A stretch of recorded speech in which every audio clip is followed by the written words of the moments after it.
Hey, everybody. Welcome to Big Blend Radio's Toast of the Arts and Park Show.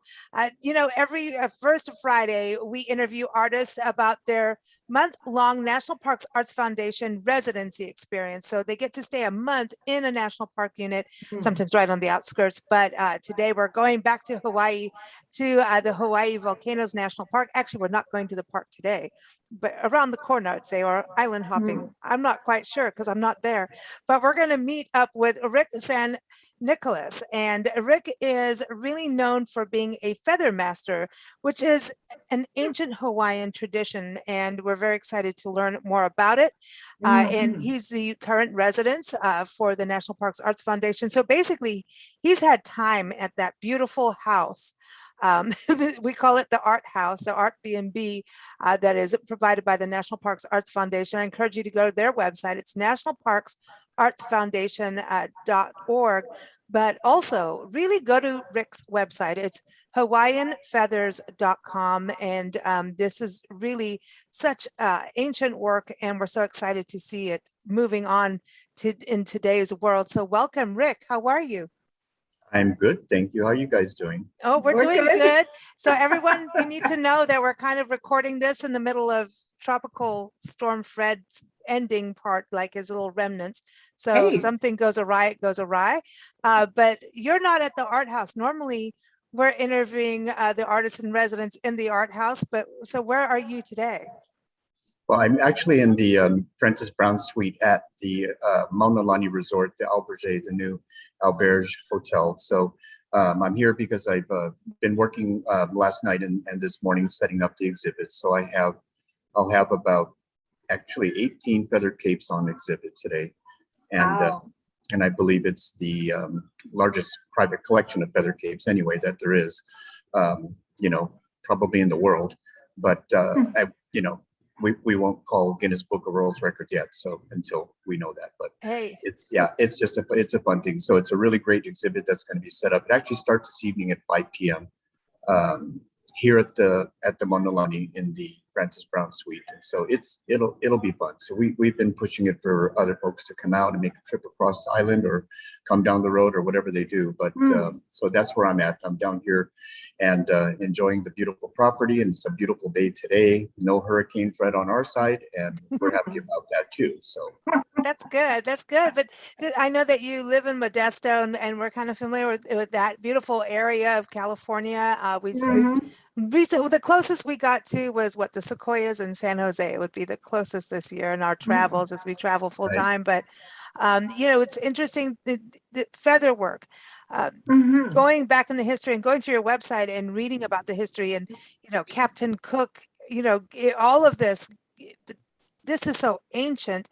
It goes back, like I remember reading history about the Mayans doing some of this feather work as well.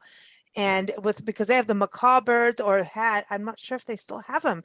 So that's kind of something I wanted to talk to you about in regards to the feathers back in the day versus now, and also just explain this intricate work, because I understand making jewelry is so intricate, but what you're doing is, you've got to get into a zone to do that, Yeah, you do, and it's not that we're, well, it was funny because one of my workshops, somebody else was being interviewed for a magazine article with Hanaho magazine, and what they were talking about was the actual work. And he was talking to the man that was taking the time where they were cutting and prepping the feathers and stacking and bundling feathers so it'll become more thicker and so when they lay out on the cape, they add more thickness or more girth to the to the actual cape that it's on.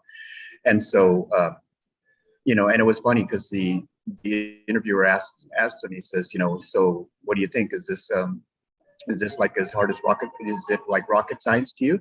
He goes, oh no, it's not like rocket science. It's way harder than rocket science, to him, but in a situation like that, where the actual work that you're doing is, is as close as I can get it to what the ancient work was in my research, because I'm self-taught. I didn't take classes to learn from anyone. And so I just, when it came to time where I wanted to do this after doing hundreds and hundreds of feather lays, feather hat bands, and so forth, all the the Hawaiian work in the Hawaiian style, that I wanted to do this. So I started going into the featherwork of the feathered helmets or the mahiole, and then I moved into the capes, which are the ahula, and then moving and even doing products like the kahili, the tall feather standards, and the ones, that are made with uh, all natural fibers, natural feathers, of course, but the fibers are all real. So there's no wire in the building. There's no tape in the building. This is all traditionally done, like where the branches the feathers come onto are cut off at the back of tea leaf, or not tea leaf, but coconut palm fronds. And so those long branches are cut off, those are dried, and then feathers are tied on in such a spiral way that you don't see anything underneath. Same thing with the feather bundles. And so the work is if anything, it's mostly repetitious. So everything that you're doing thousands of times. Wow. So when you talk about that in preparation mentally, if you have to get into a zone, it almost just pretty much takes you into a zone. I don't think anybody can really prepare and say, okay, I'm going to go into the zone and do this work. You have to be that person that can, be absorbed by the work, because you have the desire and you have the push and you have the fire that's burning in your na'au, and it's telling you this is what you want to do and that's what I need to do. So when you do that, that's when you get lost in your work.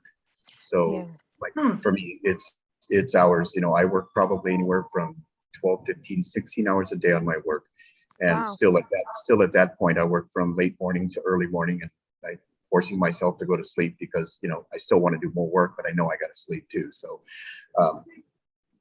so does the feathers carry any kind of spiritual, or I don't want to say black magic, but It's symbolic. like we lived in Kenya and South Africa, and the feathers to different tribes from different birds meant something different. Like one would be a good luck charm, another would be not exactly a bad luck charm, but something a witch doctor would use to get rid of a problem over there, that kind of thing. So does the capes and what you're making, do they carry that kind of thing? there's no meaning like that in the capes as far as that goes. But the feathers, no. I mean, there's not a kapu on any color feathers that were used. They were all the birds that were there. So the colors that were used were that crimson color, which is like a reddish orange. That was the EEV, and the EEV is still around. It's certainly endangered. And monitored a lot. The o'o, which was the yellow and the black feathers, that bird has been extinct for some time. The mamo, which is the yellow and black feathers, that's been extinct for some time. And even some of the ones with the green feathers, like the akioloa, that's just one right off the top of my head. But there's so many that aren't even documented that have been extinct, even before the times that where, after the missionaries came in and they started documenting things in the later 1700s, and there have been findings of caves even back in those times that where they found bird skulls, which they know bodies and remnants of feathers, which they even knew were the native Hawaiian birds or the honey creepers, and noticed that these aren't birds that they've ever seen before too, and that was in back in that time. So, Hawaiians were stewards of the land as much as they could be, as they learned that, when going out to hunt for feathers, that they would kill birds at one point, because it was food. It's just another food source to them. Yeah.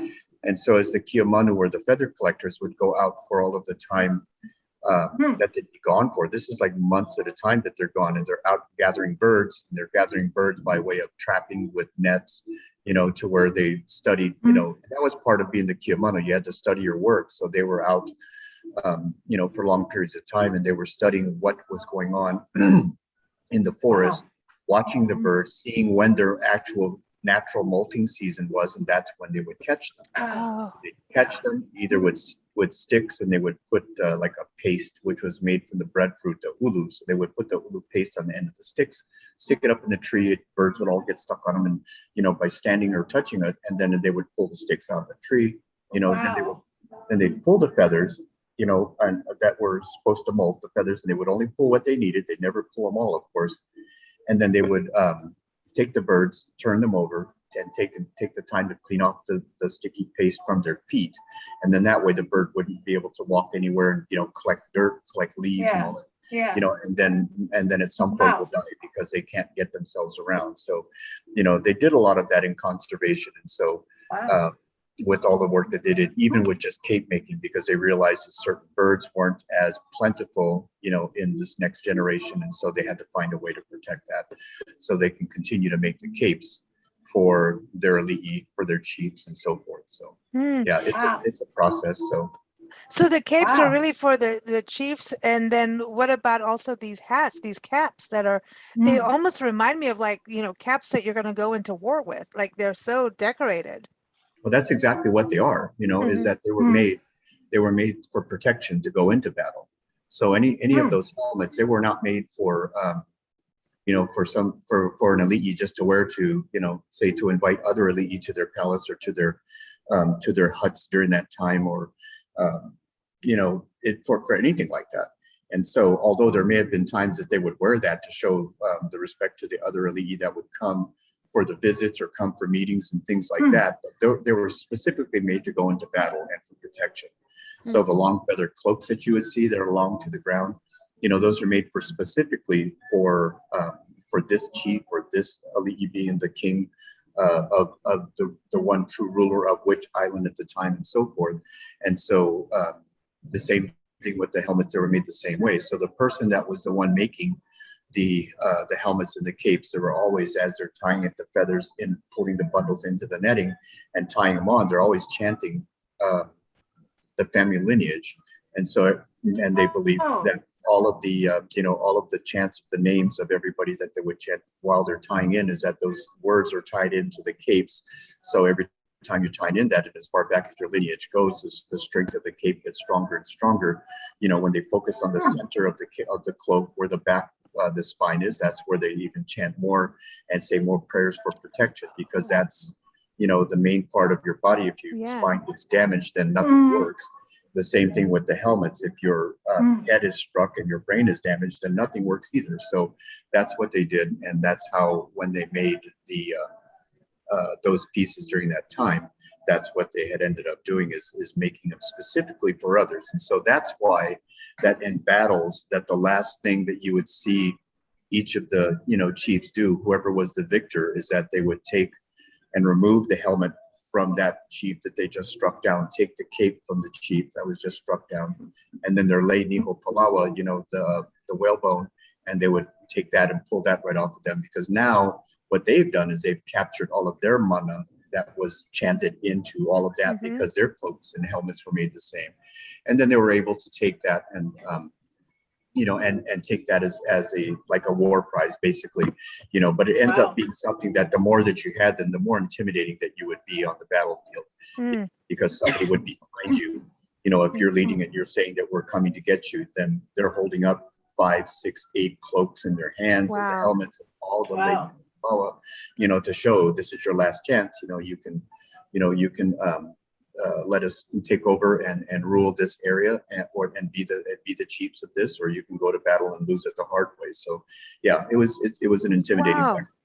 And then you would also never ever wear, it was kapu to wear the other person's capes and their helmets, because what they believed in that time is that all the mana that was in that cape from the captor or from the other person would always fight with your own, and then it would, you would lean to making bad decisions on the battlefield, and so you'd always have a conflict, and you didn't want the conflict. You always wanted to be pure with all of your own mana that before you go into that.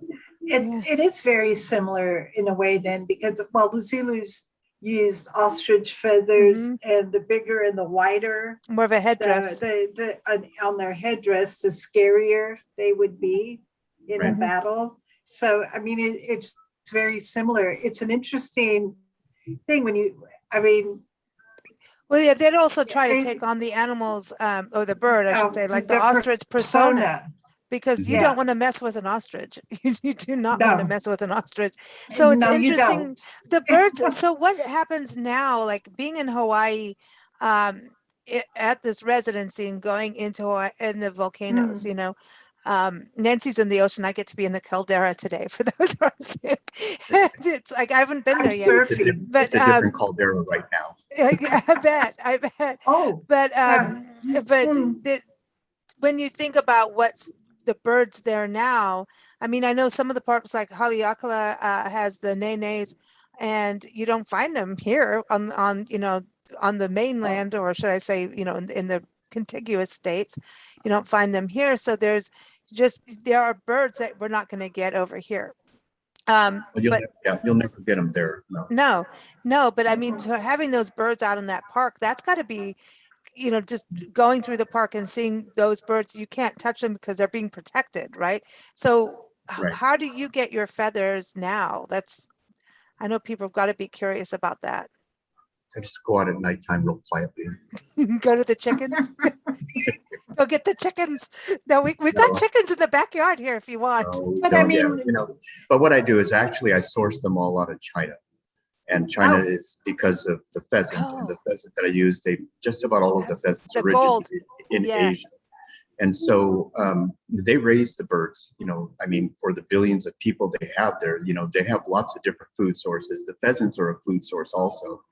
And so, so what I'm getting is an actual byproduct of a food source, so they're all, the birds are, of course, they're killed for the food, and then I'm able to get the feathers and everything in, as a byproduct of that. So for me, I've used, and I've looked at numbers and such too, I'm sure in the last 6 years, 7 years or so, I'm pretty sure I've already gone over 2 million individual feathers that I've used on the Wow. feather cloaks and the Wow. capes that I've made, and probably even more than that, because it's all gone into the helmets that I do, the maiole, and other pieces that I've made also. And so, but that's where I need to go in order to be able to get product as much as I need, because there's no one that would be able to source in the companies that are wholesale, even the wholesale businesses that I've used to work with here, or there in the mainland, that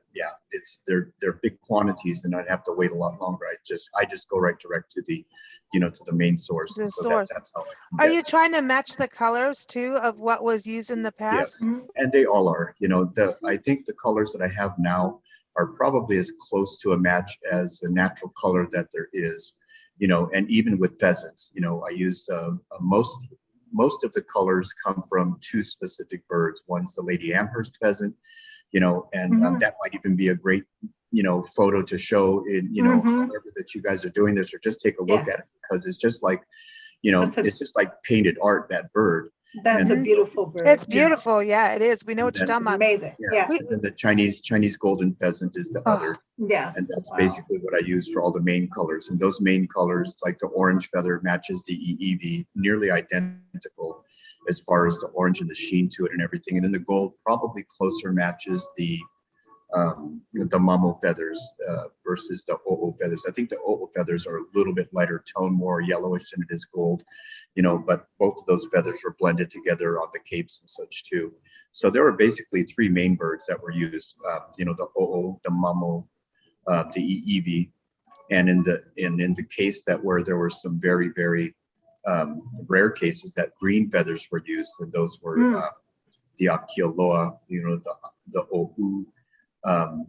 So it just depended on what, but they did use a lot of blending of colors and use like the main color they wanted to cover to show on top of the other feathers that they stacked on top of. So the darker feather would show maybe they had more of the lighter feathers underneath. And so those things would work out that way also. So you And could then, create like a texture almost, like you can you get it three-dimensional, like a painter would do with the light and the dark. Right. Huh. And that's what they did too, because a lot of the bundles that they did that were all yellow, they always had a red small feather on the very base called like the pa'u, or the skirt around the base of it. And then it would be, then you would see yellow. So if you ever look at the Fish Museum, or if you ever search and can zoom in on a really good photo that you might see online, and you zoom in, you'll see specks of red, or you see areas that where the cape is worn, and then you'll see some of the netting underneath, and then you'll see the bundles, but then all yellow is on top of it. You see that small red feather or the orange feather that's on the bottom. So The same thing with Kamehameha's cloak, which was all gold. They always called it like the golden cloak, but right underneath the base of it, when if the feathers were moved or spread apart, or if they were worn in one area, you'll see the orange that's underneath there also. Wow. So what led you into doing this whole thing, this art form? Oh, well, I had been doing feather work, feather lei making for some years before that. I've made hundreds and hundreds of feather leis. I've made hundreds of feathered headbands and such too. And, and it was just one of those things where I wanted to do more. So, but there was no one teaching that I could go to, of the capes and helmets. I decided that's the direction I wanted to go. And looking at the pulse of that art in Hawaii, the pulse is just almost a straight line. There's so few people that do that work. So as I began to do the work and began to grow, I was commissioned to by the Hawaiian Legacy Reforestation Initiative. I was commissioned to do basically they call bring a painting to life. And so there was a big painting done by Brooke Parker, and it shows Kamehameha in the center, and then all of his advisors, which are all other chiefs that are around him. I think there's 16 individuals in Kamehameha on this painting, and so and they were all connected. Or they're all related in some way, uncles, brothers, half brothers, and so forth. And all of these people in this painting were what they call the ahahula, or the sanctified rope, or the red rope that surrounds Kamehameha, which are all of his circle of advisors. And so each of them were instrumental in teaching Kamehameha in his young days as he was growing up, what different things that they were experts at. And so this painting, I was asked if I could, say for the term of bring this painting to life. And that's what they wanted me to do, is all the feather work that's in there, which include 14 full-length feathered cloaks. Wow. And two of the shorter mid-back battle cloaks that they have, a pair of kahili, and then the big full-size the feather statue of the feather god Ku Kaili Boku. And so I accepted that. And and so we have 1, 2, 3, 4 exhibits that are up with the first 4 of those collections at hotels in Hawaii. Here on the Big Island, there's one at the Four Seasons at Hualalai, and then there's 1, 2, 3 on Oahu right now, which is at the Kahala Hotel and Resort, the Alohilani Resort, and then one at the Hawaii Convention Center. So if you guys ever make it out here and come out to those locations, those are 4 that are there. In September 7th is going to be the unveiling of the newest one. That'll be at the Embassy Suites at Beach Walk, which is right down in Waikiki. Oh, okay.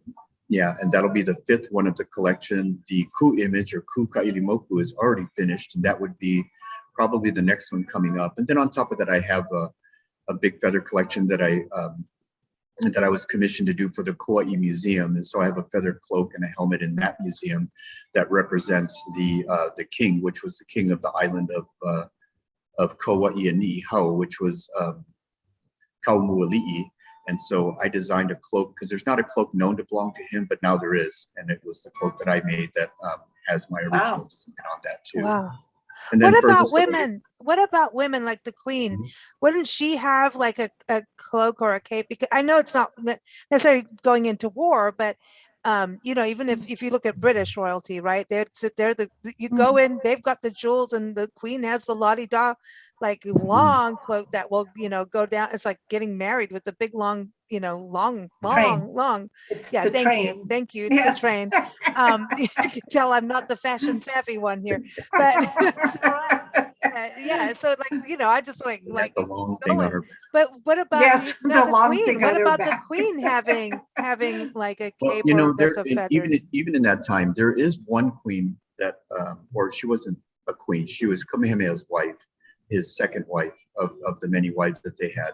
But she was probably the most sacred one she was the most sacred one of the wives, but she was even more sacred and at the highest rank of pure blood in the system as they ranked them. And that was the short name Keopuolani, that was Kamehameha's second wife. But even Kamehameha, when he came into the room, she's the one that would demand the utmost and the ultimate respect. There were kapus that were on her that she couldn't be seen out in the daytime. She could only be seen at night and only be seen by certain people. She was too sacred to be seen. That's how strong that the value, the sacredness of her was. And so, so for her during that time, you know, most of them pretty much wore the feather lays in their hair. So when they had their hair up, that would the feather lay would wrap around like a bun, or it would just go right around their neck as or a small circle on top of their head, you know, as a you know, as a lei or a haku, you know. And then of course they would wear the feather lays when those were made during that time. But as far as capes go, like you would see, which I call more contemporary, which are the feather capes that you would see in a lot of the pictures that you would see with Queen Liliuokalani, you know, Queen Emma, and just all the other queens which are post contact. Those would be ones that I believe were all influenced by the Queen of England, you know, other queens that were out there that had their materials and stuff too. And so, but then that's what you can tell is that when that scoop neck comes around, you know, that really looks like a collar on the capes, and that would be all of the feather capes that are the short shoulder capes, not the big feather cloaks. You know, that those were post contact and so forth as they were made. But as far as a cloak, a full on feather cloak, I don't think there was anyone else that was, well, take that back. I can't say that because now I'm thinking of a painting that was depicting one of the queens in the Battle of Kuamo'o, that or a chiefess that was wearing a feather cape, and it was in battle too, but it was a short cape. But the cloaks, I don't think the cloaks were, because I don't know, I don't have any recollection, or I don't have any research that's told me that.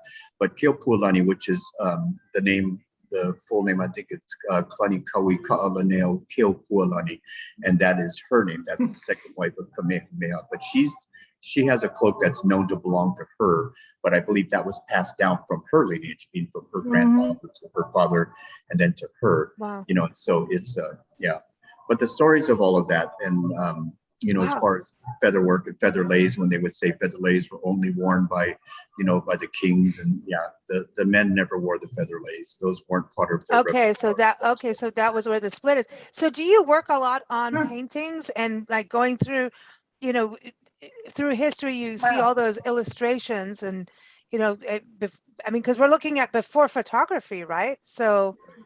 Well, you know, I really don't go through, well, I do look at museum books. I look at books where the actual real capes are.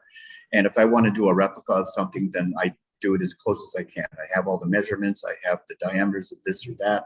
You know, I do the artwork to draw it out, you know, if I need to, because if I don't see the full look of it from the back, then I still have to contemplate, well, what is it going to look like from the side? Or if I only get the side look and I only see portions of the back coming around, which is the case on the painting that I'm working on right now.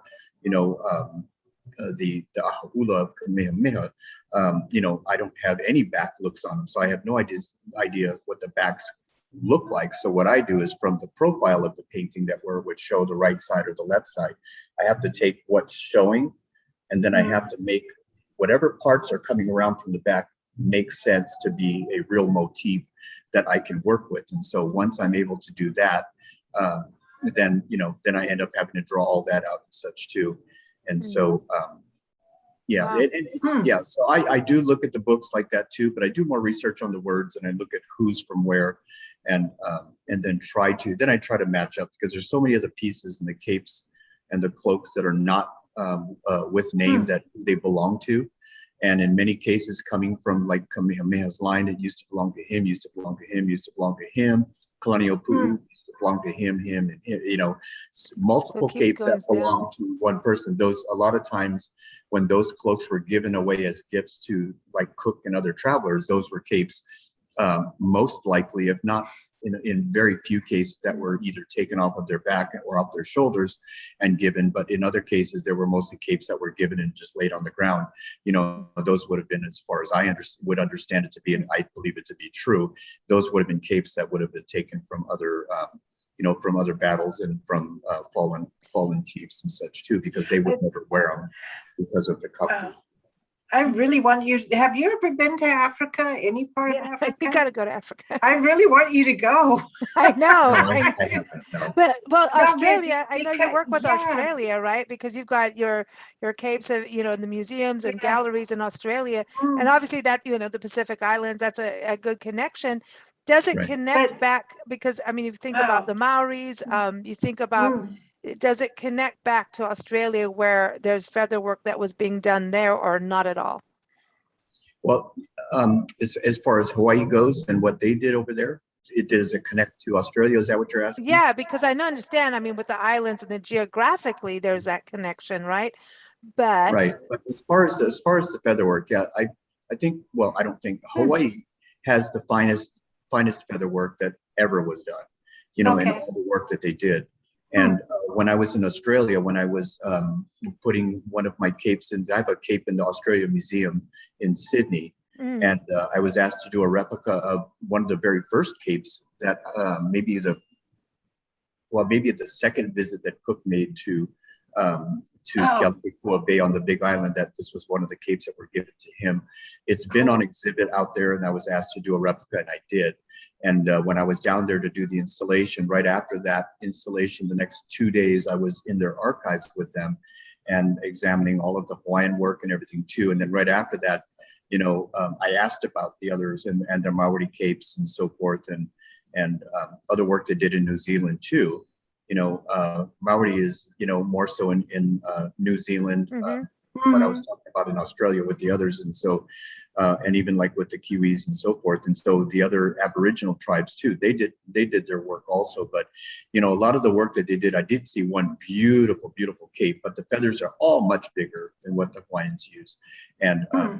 the methods are a little different because they're weaving the feathers in while they're weaving the backing of the netting or the material that they use. Mhm. I wouldn't necessarily call it the nye or the net, but in some cases they look like bigger crisscrosses like a net, but in other cases they might be more of lines that where they're just weaving in as they're doing other work. And so a lot of the capes have fibers, but as far as feathers go, there's a bunch of them. And I even had somebody contact me, which was in New Zealand, asking me if I'd ever make it out there that we can, steal you for a week or 10 days. And Hmm. I don't like the word where you can steal me away because I don't know if I get lost. Well, I certainly don't will want get. that. You'll Yeah, end it's up in like, what Hotel does that California mean? That's and you'll that's a never leave. whole that's a whole nother world out there, and it's a Yeah. gigantic place. And so, but they would like to, and I think that if there was opportunity that where I would go there to New Zealand, and I may be out there one day, but if I do, there's a lot of the makers that do the capes today, like I do, and they're keeping their culture alive by doing That's that. Hmm. And for awesome. me, they want to try to trade the knowledge and for to see the works and Hmm. and they want to document the similarities or the differences. I think there's more differences than there's similarities between the work because I Hmm. also have a book Hmm. that's from there, and it focuses, and it's a pretty rare book, but it focuses on all of the capes and the designs and the styles that they have. Wow. And it's a great book, and it was a gift, and I really, really treasure that because now I can Hmm. pretty much go and looking in that, and so I can look at the comparisons, and I can talk at least a little bit intelligently about the differences between the two and so forth. So Huh. yeah. Now, being Hmm. in the park, Hawaii Volcanoes National Park, what's it like for Hmm. you when you go out there? What are you looking at in regards to making, capes and gaps and Mhm. lays? I mean, are you looking at the birds and are you looking at them differently than we would, going, oh, that's a pretty bird? Or are you Yeah, looking at the I'm scenery and getting totally the I'm feeling? What's completely happening? different from most. Yeah, because Hmm. when if I see a bird fly by, I'm already thinking like what I would do with that feather, and Oh. that color. I'm looking at how I'm going to use that and so forth. And so, but it's a special place. The park is a really, really Mm, special place, and it's very significant too. Hmm. Because on the floor, of the crater floor, there's depictions in a book that shows, and it's a cover of a book, and I'll think of the name, but the book cover folds out, and then the backside folds out. It's kind of a mirror of that, but it folds out, and what it is, it's the floor, right there at the floor of the volcano, and it shows a small trail of people traveling with the kahili. Have the ali'i that's traveling that way, ali'i that's traveling this way, and they're meeting, at some point on the crater floor. and they're meeting at some point for what I would think, would be, there's not a whole lot of things to meet about, like, how much water do you guys have, or how much food do you guys have? Well, no, they don't meet like that.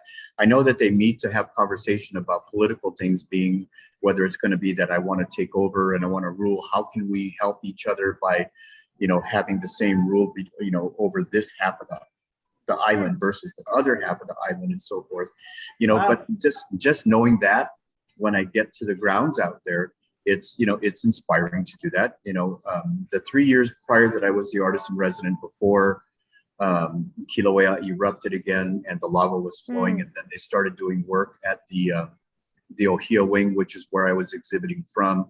And then right after that, and after all the trouble with the 2 years that they had, I think it was 2 years with the lava and then also the construction, because they were trying to do construction on the work, and then COVID hits. And so, so I'm not right in that park, but still I know the areas. And so the areas where there are some of the birds in larger numbers, like the apapani are out there, although the apapani being the darker red birds, those weren't necessarily used actually they weren't used as main colors in the Cape, but they may have been used for undercolors, to support the real color that you wanted to have on top, but the Eevee is out there a lot, and there's other native birds. And so, and I've been there as I'm working, at the Ohio wing, within the park, and they have, of course, the big ferns, the giant ferns they have. The branches are just waving really big waves.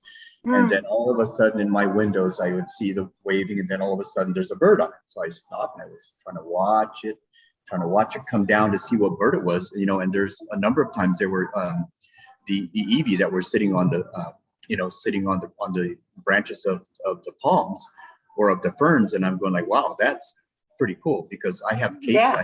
I had a cloak on exhibit. I had helmets, and and so who knows what attracts them to do that, because they were, as it was swinging up and back and forth, every time they would swing up, I could see the head turning, looking, like looking inside, being curious as far as what's in there. But, on this trip as artist in resident, this is the first time I've been to the house in Naalehu, and but coming across the Ka'u Desert, with all of the pahoehoe or the lava, is was really inspiring. I had actually already finished a cape that I had started when I got here, and made that. And the body of the cape are feathers that are black and brown, and they're long feathers. And then and that's the probably 2/3 of the body of the cape. I'm sitting here looking at it. And so the 2/3 of the body of the cape, which really represent the lava fields of Ka'u, and the yellow and the orange that's on there, the orange that represents the Ali'i that battled and fought, on those fields, and some of them that have the footsteps that are in the lava when Kilauea erupted during one of the retreats that the chief Keoa, of Ka'u, when he was retreating, and they believed that that's what it was, is that when Kilauea erupted to protect Kamehameha, and to help, with his battle, because they were running from the battle after, they needed to, after they knew they were retreating. But there was that's the field, that the place where they still have, I believe to this day, still have footsteps, of the feet that were running through that, of course, No before they way. died. Wow, Oh, that's crazy. There Wow. I are. want to go so bad. I want to go to I want to go to the park. But when you're doing capes, are you, because you've there's a historical part, and the replicas like you're talking about for like Cook, I know that you've been also commissioned for movies and TV shows, and you also work with doing workshops, but do you ever get musicians going, I want that for on stage? Or like, because then also I was like thinking about this today, like who buys capes? I mean, are they, when people purchase them, are they putting them on their walls as like, this is a piece of art? And there's a historical part, obviously the cultural part, but I could see like musicians wearing these on stage, or even, don't boxers put a cape on? You know what I mean? So I was just saying, No. come on, would you ever take a commission where someone says like, okay, I want it to look kind of like this? Or would that go against the principles of what you're doing? Well, you know what, the way you look at it, because I have had two musicians in mind right now. I'm not going to name them, but but what they would want to do is to have that and to wear a cape, you know, on very special occasions and such too. If you're looking at the feather work and the feather capes and the ahula of the old days of old Hawaii, you know, they would never have been, or something that's old or something that's replicated as an old cape would never be worn on a stage, on a performance, or in any kind of a performance at all, as far as that where you would wear it being on stage, representing that. It'd have to be something that if you did do that as a musician or somebody accompanying a musician, and this is my understanding of it, but the work of it and if it was tied into music like you're talking about, you know, I don't think it would necessarily be the musician that would be wearing it while they're playing. It'd be somebody maybe performing, you know, either a hula of some sort that would be on a one of, but they're representing who is represented on the cape, or who is represented as what family that cape would have belonged to, or if that family is of a lineage that would have belonged to the mele that you're written. And I'm thinking of another person right now with that. Oh. And so, but then even for them, if they were to wear that in their, there would be people that say, oh, that's a couple, you can't wear that, you know, but there's others that would say, no, yes, we can, because it's our family, it's our ancestors, and we're representing our ancestors with this cape because this is what we believe belonged to them, and or this design belonged to them. And so it's like you a know, clan and you almost, like, you know how the Scottish clans are. You don't mess with each other's clan. You're going to more can, fight. yeah, So pretty in other much. words, Ozzy Osbourne, if he called you up and said, I want a cape, what would you do? Please. That would be a no-no, right? So that would, Well, that would be, see, but what I was getting at yeah. is that there's ways to handle the art in the traditional form and the traditional designs, you know, but we're in the 21st century. I'm replicating work that's from the 17th century, the 18th, and 16th century, and so Wow, forth. it's amazing. So, with materials that I have available to me in the 21st century, but doing it in the way that it was done in the 17th century, or at least the way I believe it was done. So if you do something different from that, if a musician comes to me and says they want to do and have a cape because they want to show that, you know, support, you know, the Hawaiian tradition, but then do something that's contemporary, that'll have a contemporary design, then that has a whole different meaning of what that cape is made for. So this becomes a you know, this becomes a piece that was made with that intent in mind, that it's going to be a contemporary cape, and it's going to be made because I want this to match my suit during you know, during an awards you know, during an awards ceremony, or just a really big name of what you're going to be doing in a movie or what have you. You know, so if Ozzy Osbourne calls and says, bro, I need to have this, you know, what color? You know, I'd say, well, what are you doing, or what are you using it for? What are you going to be singing with it? Or you know, and I would make it as something that would be very contemporary, and you know, and it would be different, because it would not represent anything that's tied to, as far as the cape form. It would be made with different materials, and you know, and certainly can be made with feathers and doing, you know, all of that too. But if he says I need it to do for a video that I'm going to be doing for, you know, for a heavy metal or a hard rock or whatever that he's going to say he's going to do it for, and he wanted a design because he's talking about a battle that he, you know, that so and so fought so and so, you know, then in that case that still is like entertainment, and then most likely I probably wouldn't do something like that. I would suggest something different. Okay, so there's that balance. Yeah, there's that because there's integrity. It's an integrity to the culture. Yeah. I think Alice Cooper's more likely to call. Yeah, I think it would be Alice Cooper, but there is something. And I was asking all this because I think the arts start to lean towards that, as you know, musicians or artists or performers, you know, they start to learn about another art form. It's like, ooh, you know, people may not know much about this. You know, the feather work. You know, it's you know.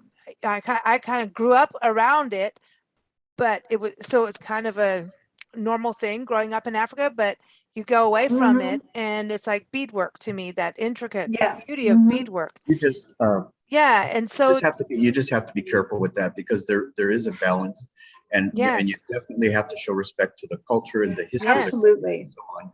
Absolutely. You know, and then know that this is going to be made as a contemporary piece, and then that becomes, to me, that'll become something different, because a lot of people do have them made, and they do have them put in beautiful koa frames, and they have them in their homes is art. You know, I have a client that has feather cloaks that I've made that are displayed as art because that's what it is. What it was But meant then for. although the designs are traditional and everything too, you know, but it's designs that would belong or would have belonged to their family and their family lineage too. Oh, So Oh, in wow. that form. How And even cool. if somebody wasn't Hawaiian and just wanted it for the art form because it's beautiful, and if they live in Hawaii or not, it doesn't matter. You know, I have pieces that I've done for commissions that are in California that are framed and hanging on walls at home, but it represents their family. I have things that are framed and hanging on homes here in Hawaii Wow. because they love it. And doesn't represent their family, but they love Hawaii and represents Hawaii. So they're supporting the art, you know, and this is such a yeah. fine art and it's such a small community, you know, but the more people that see it, the more people that learn. I think that's the hardest part is to get, you know, to that point. So I'm hoping that that starts a renaissance like feather lei making went through it maybe 25 or 30 years ago, 25 years maybe, you know, because that was a dying art too. So, you know, Auntie Paulette or Auntie Mary Lou and her daughter Paulette Kikueva that, you know, that had written the book because they were trying to, you know, to revive that work. They've taught so many classes. Now there's hundreds and hundreds of teachers, you know, and there's thousands and thousands of lay makers, and they're That's all over the awesome. world right now. That's You know, awesome. And yeah. you teach workshops too. And that, are you able to do that while you're part of the residency with the National Parks Arts Foundation or? Actually, I do have a workshop I'm doing this weekend. Awesome. Yeah.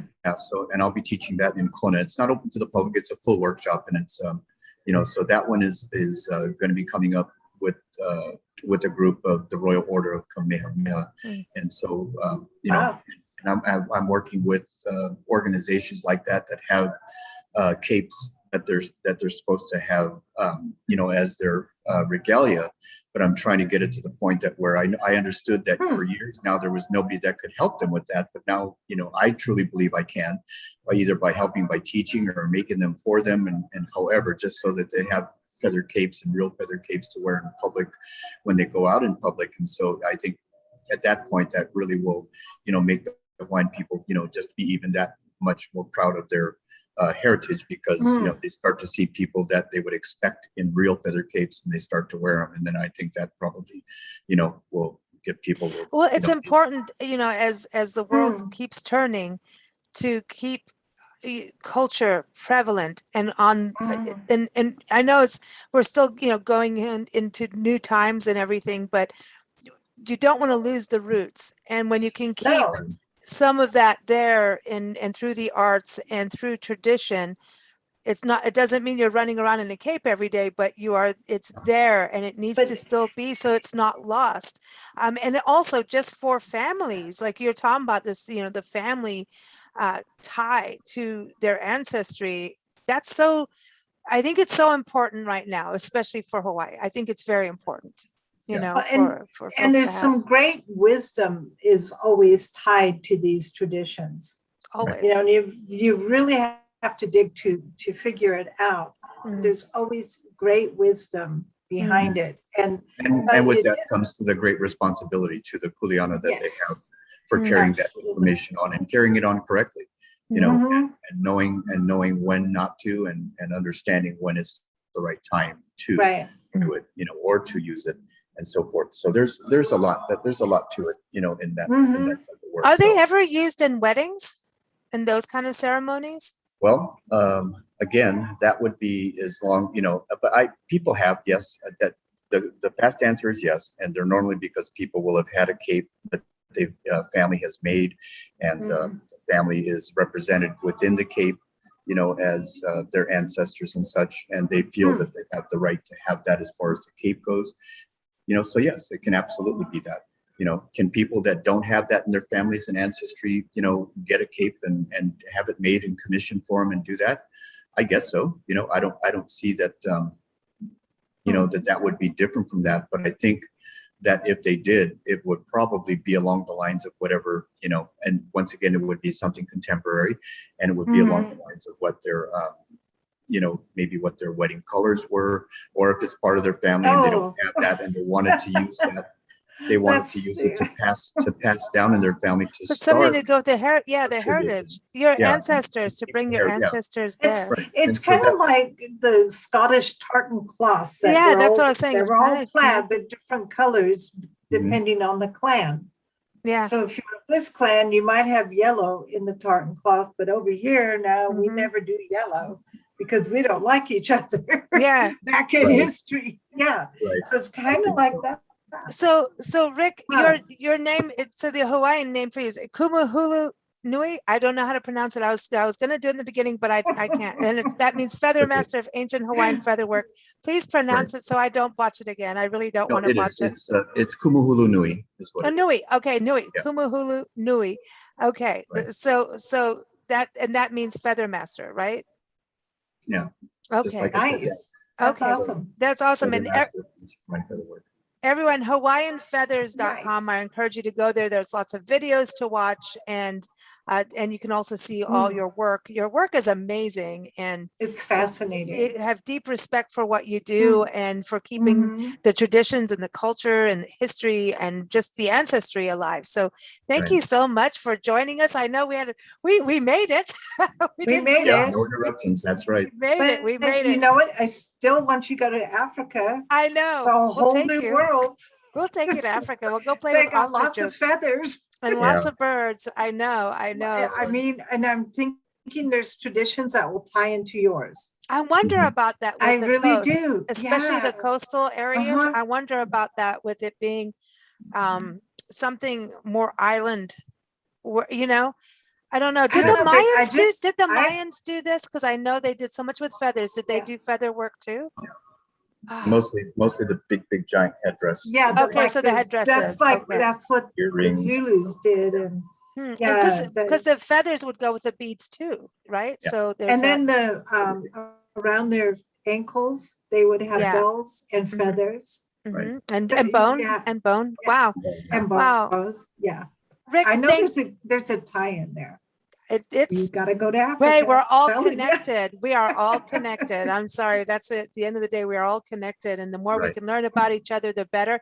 I've learned so much. I'm sorry we have so Mhm. many questions. Like it's like I've got Yeah. another 10 pages. We'll But we'll connect another time, and that'd be that'll actually awesome. be fine. So That'd be Awesome. cool. Thank you again, and I best appreciate wishes it. with the rest of your residency in Hawaii volcanoes. And I want to give a shout out the National Parks Arts Foundation. Keep up with them. They are awesome. They're one of the best organizations on the planet. Go to nationalparksartsfoundation.org, They are. especially if you're in the arts, but also donations are welcome. You've got to keep these, this going. I mean, for them Mhm. to put artists in a park for a full month, like Chaco Canyon. Would you ever do Chaco out in northern New Mexico? yeah, I I don't. wonder. Yeah, it'll be just a minute. It'll be just a moment for me to make a decision on that. I have no idea what that is, but yeah, you can Okay. always ask me about that another time, and that'll be good. You'll do it. All right. So Okay. everyone, you keep guys. up with us at bigblendradio.com. Thank